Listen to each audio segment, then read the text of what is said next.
One Nation, One Religion haiba BJP ki agenda adu thabakta onthorakpagi mami Waqf Board Amendment Bill 2024-25 ta chauna tare haina social activist Zakir Ahmed na pendaba phungdurakli press club ta ngasi pangthokpa paugi mifam amada wapam masi phungdokladuna Zakir Ahmed na makata na hai India Pakistan partition tawkiba matamda India gi Muslim singna lebak asigi damak lepkibane Chahi kayadagi hingminnaраklaba furuk masengi marakta triple talak CAA CAB na maram oiraga tension kaya sagatpagi machak oirakpani masigi mathakta handakta pass tawkiba Waqf Board Amendment Bill asina maram oiraga Muslim singda ka hena nungaitanabagi machak oihale non Muslim bu Islam lining gi independent body ama oiriba Waqf Board ta haplaga karamna Muslim gi yaifa thaurang gi damal semba bill ne haigidoribano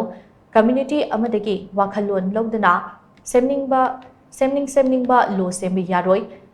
mahakna makata na hai fibam masida Manipur da khundariba maitek pangal lakh ahum henbagi pukningda phauramgadaba nungaitaba sing adu khanthadana hanagi chief minister Nongthongman Birena bill asigi matangda react torapa ase yamna laibak thibane furuk macha singbu language chancelak nanaba hotnarakliba BJP lenga ki thawung ase Manipur gi apikpa furup singda chatharakloi haingai leite maramaduna Manipur gi miyamna punna bill asige mayokta lepminase haina mahakna makhata ke Modi ji और अमित शाह जी आप लोगों को ये bill के लिए reconsider करना चाहिए था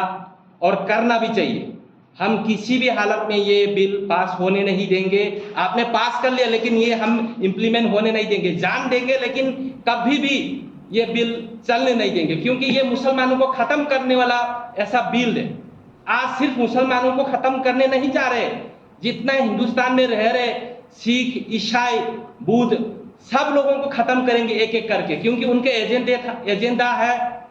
वन नेशन वन रिलीजन। अभी ये लोग कोशिश कर रहा था कि वन नेशन वन इलेक्शन, और फिर यही कोशिश कर रहे हैं कि वन नेशन वन इलेक्शन।